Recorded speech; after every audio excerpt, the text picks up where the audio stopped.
हरियाणा और जम्मू कश्मीर में चुनाव खत्म होने के बाद एग्जिट पोल के जो नतीजे आए उससे कांग्रेस के चेहरे पर मुस्कान और बीजेपी के चेहरे पर थोड़ी सी शिकन नजर आई। हालांकि इससे पहले भी कई बार एग्जिट पोल पूरी तरह से फेल भी साबित हुए, लेकिन एग्जिट पोल जब जिसकी सरकार बनाने लगे उस पार्टी को पसंद आता ही है।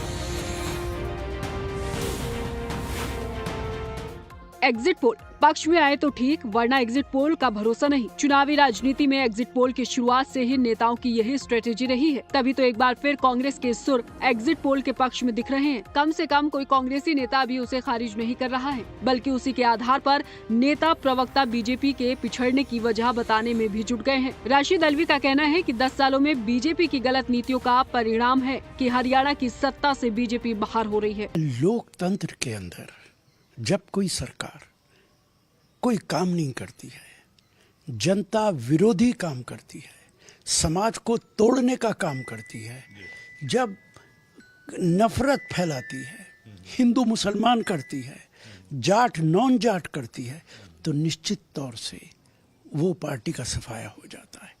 हरियाणा के अंदर भारतीय जनता पार्टी के उम्मीदवारों की जमानतें नहीं मिलेंगी। राशिद अल्वी एग्जिट पोल के आंकड़े के सहारे बीजेपी पर हमला भी बोल रहे हैं, लेकिन फिर उन्होंने ये डिस्क्लेमर भी लगा दिया है कि उन्हें एग्जिट पोल पर बिल्कुल भी भरोसा नहीं है। राशिद अल्वी ने एक बार फिर ईवीएम पर भी सवाल उठाया। एग्जिट पोल जो आ रहा है बहुत अच्छी बात है, हम उनकी इज्जत करते हैं, उनकी मेहनत, उनकी कोशिश, लेकिन पार्लियामेंट में भी तो एग्जिट पोल आया था, हर चैनल 400 सीटें दिखा रहा था, नतीजा क्या निकला? इसलिए एग्जिट पोल पे हमें भरोसा नहीं, हमें भरोसा अपनी कोशिश, अपनी विचार, अपनी जनता पर भरोसा है। और जहां तक आप ईवीएम की बात कर रहे हैं, मेरा तो ईवीएम पर कभी भरोसा नहीं रहा है। कांग्रेस नेता उदित राज तो एग्जिट पोल के नतीजों से गदगद नजर आए। कहा दोनों राज्यों में कांग्रेस की सरकार बनेगी। जब एग्जिट पोल हमारे पक्ष में आ गए तब तो क्लीन स्वीप है दोनों जगह, वरना एग्जिट पोल ने जिस तरह से बेईमानी किया था लोकसभा में,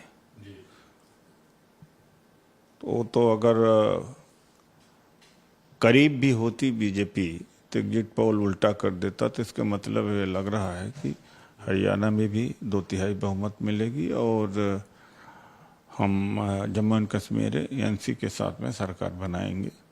एग्जिट पोल के आंकड़े कांग्रेस को रास आ रहे हैं, क्योंकि दोनों ही राज्यों में कांग्रेस या कांग्रेस गठबंधन को बढ़त दिख रही है और बीजेपी काफी पीछे। अगर ये चुनावी नतीजों में बदल गए तो कांग्रेस एक साथ 2 राज्यों की सत्ता पर काबिज हो जाएगी।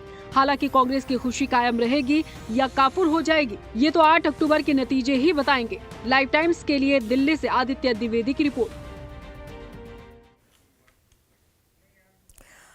अक्टूबर महीने की शुरुआत से ही देश भर में त्योहारों का सीजन शुरू हो चुका है। त्योहारी सीजन में हर कंपनी ज्यादा से ज्यादा ग्राहकों को लुभाने की कोशिश कर रही है और इसी फेरिस्त में कंपनियां जमकर ऑफर की बरसातें भी कर रही हैं।